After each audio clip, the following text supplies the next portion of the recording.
everyone, and welcome to what I'm assuming is going to be just a rambly stream of consciousness, tripping on my words, cat hair in my lip gloss. Hi, how you doing? Kind of a video. There is a rhyme and reason for me filming this video.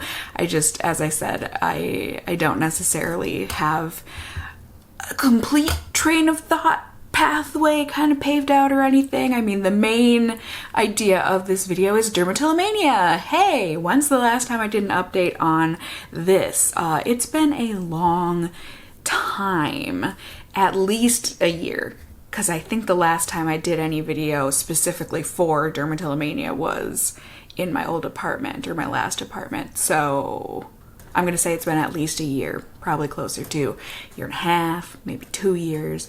And that is too long because I think a lot has happened in that time. And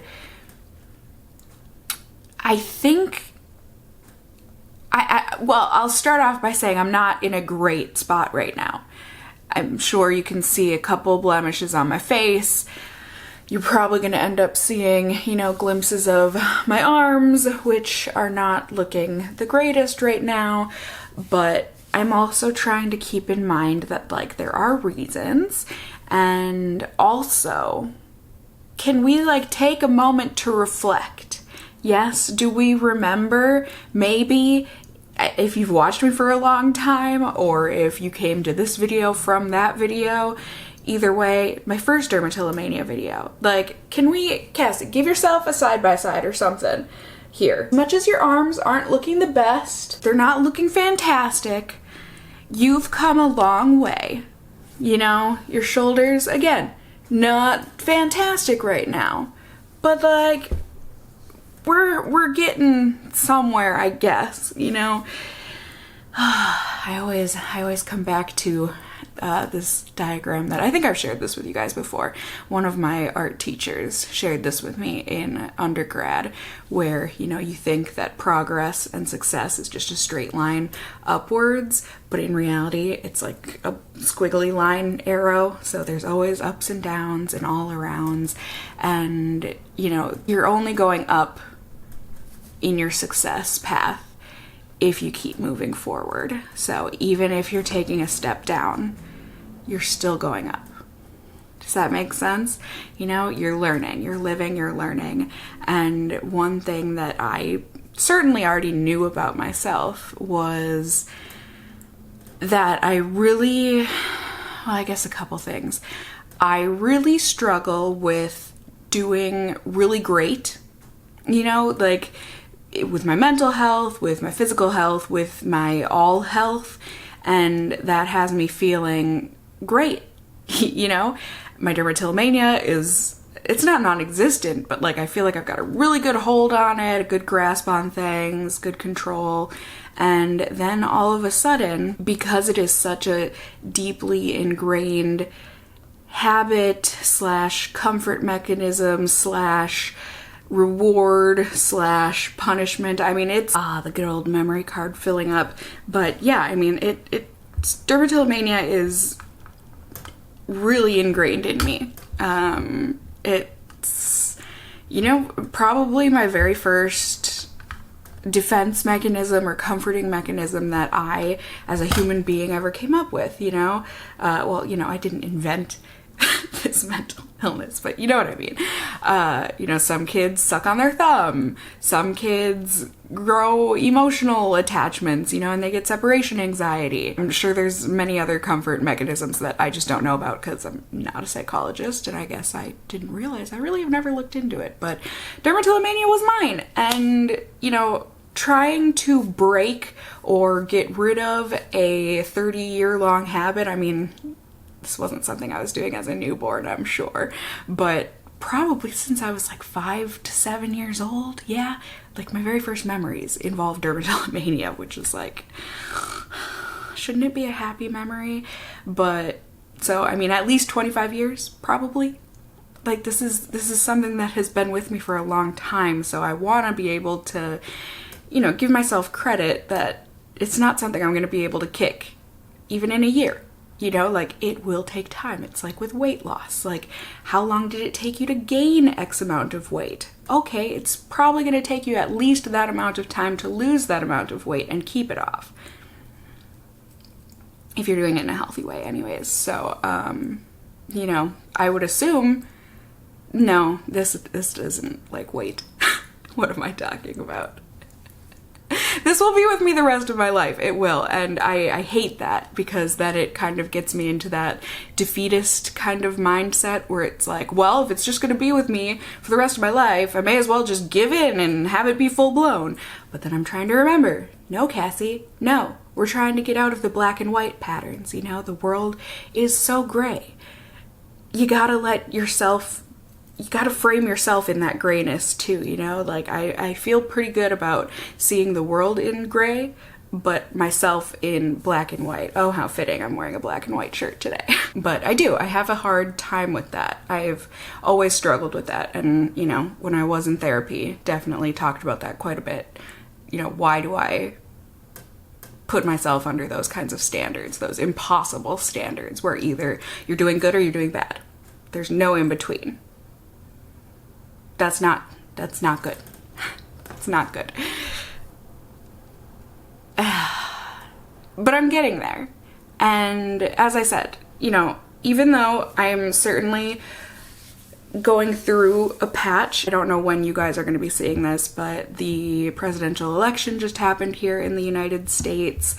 So that was a big one. That was very stressful this past week. As of filming, we just found out yesterday that who our new president is, who our new projected president is. So that was really stressful. And that's a huge stressor, you know? Like, I can't get so down on myself. It's not like, oh, I stubbed my toe, and so I went and had like an hour-long picking episode. Like that, I could be a little bit harsher on myself for. Like, come on, Cassie. You've gotten past that. But this, it was much bigger stress than, ow, I stubbed my toe, you know? And I have to give myself that credit. And also, just stressing out being in a new relationship, not knowing where exactly that is at, because I have problems with trying to figure out, are we in a relationship? Are we not? But like, I'm not supposed to ask because that will scare him away and blah, blah, blah. And I know you guys are always telling me I overthink these things and whatever else, but it's like, if I don't follow those stupid kinds of rules, I lose the guy. I'm sure people would tell me, Cassie, you would have lost him anyways because he was not meant for you. If he can't even handle a question as simple as, are we exclusive? But, you know, things are certainly physically intimate with him, and like, I'm at a point where I'm seeing that I am such a hypocrite and I hate myself for it, you know? Like, I'm so adamant that other people, like, don't worry about your flaws. Like, I promise I'm not going to judge you. Like, I don't judge you. And, you know, I'm sure I actually probably find your flaws, like, either cute or attractive, or I just don't think anything of them. But I can't do the same for me, you know? Like, this is not just something that's on my arms or my face. Like, it's everywhere on my body. And, you know, being a woman, you, I guess, kind of know that, like, stereotypically, your breasts are an attractor to men. Or some men. A lot of men. And so for me, I'm like, oh my gosh, if he sees my chest, he's gonna be so disgusted with me. Even though he's assured me that that is not the case. I just don't know. Because I can't look at myself and not see my scars as unattractive. And I've been trying really hard to, like, even just, you know, look up on Google acne scarring on the body. Even though, you know, this is more than just acne scarring, but, like, it's hard to find a lot of, you know, pictures of dermatillomania or whatever. But just like looking up pictures so that I can be like, okay, look at their chest or look at their back or look at their whatever. Are they unattractive because they have those acne scars? No. No, they're not. But for some reason it is so deeply ingrained into my brain that like, I wish I could have the special snowflake syndrome in that, you know, I'm a special snowflake in the I'm really cool and special kind of a way. But I guess I have the opposite special snowflake syndrome in that I think that there's no way that anyone could find my body attractive. And I want to get over that so badly. But I'm so scared of losing this person again. And then that just causes me to pick more.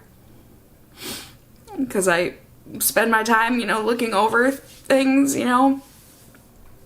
Like, I've got to make sure I don't have any pimples or, like, whatever else. And then I just end up picking and making an even bigger mess. And I'm so frustrated with myself because I know what I'm doing. And I know I'm not helping my cause or my case or my whatever.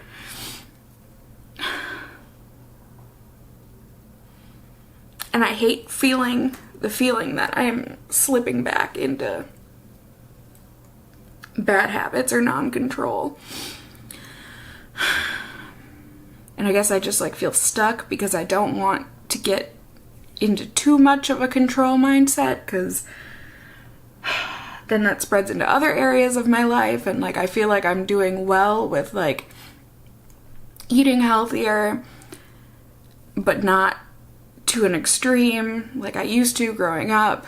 Like I'm not limiting myself, I'm not putting restrictions on myself. And I'm scared that if I go too much in one direction with one bad habit of mine, I know that's a horrible label to put on it. It's more than a habit. As I've said, it's a mental illness. But I get scared that that's going to leak over into other areas of my life. And I'm just going to get out of control in my search for control. Does that make sense? I don't know. And I don't know how.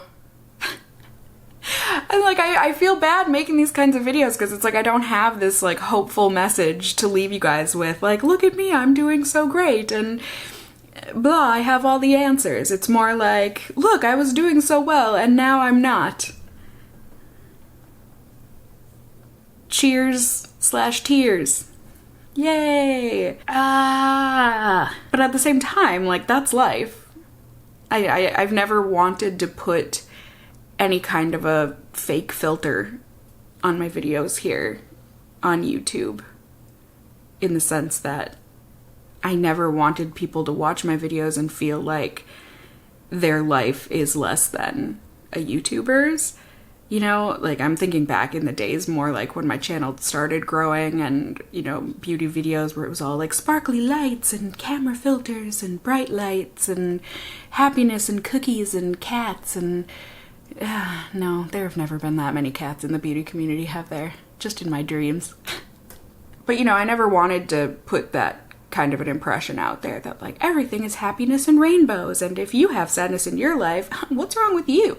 Because no, I have lots of sadness in my life. I don't. Like, I'm in a pretty dang good place right now overall, but like everyone else, you know, we go through hardships, we have sadnesses, we have times of remission.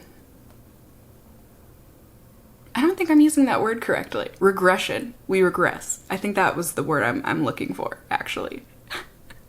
But yeah, I'm trying. There's my happy, hopeful message. I'm trying. You know, I do get messages here and there asking me how I'm doing with my dermatillomania, do an update, blah, blah, blah. And as I said, I guess I've never felt like doing one because I feel like I should have answers or something, you know? Like, I don't have anything concrete to tell you guys other than I'm not doing the best right now, but I'm working through it.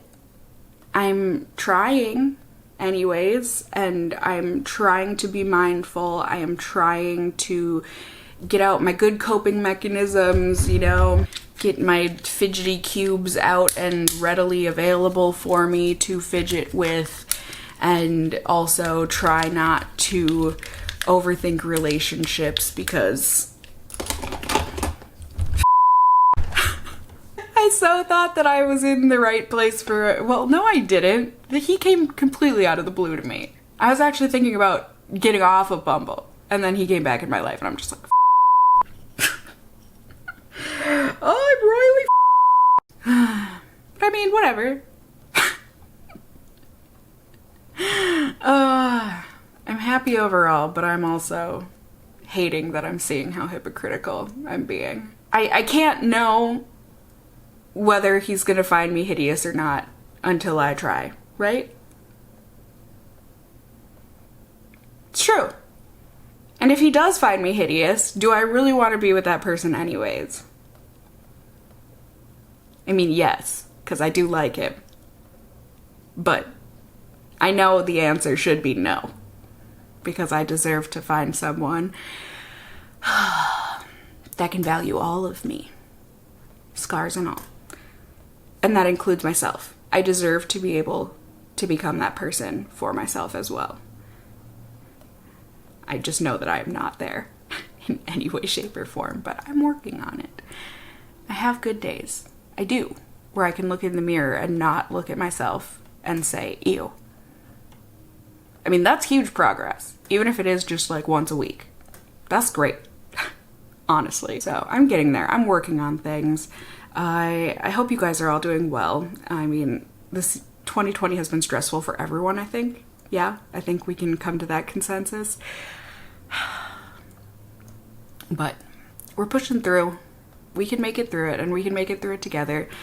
If nothing else, I hope this video was just helpful in reminding you that whatever it is you're struggling with, you are not alone, be it in that specific struggle or just struggles in general. There are people out there, whether you know it or not, whether you know them or not.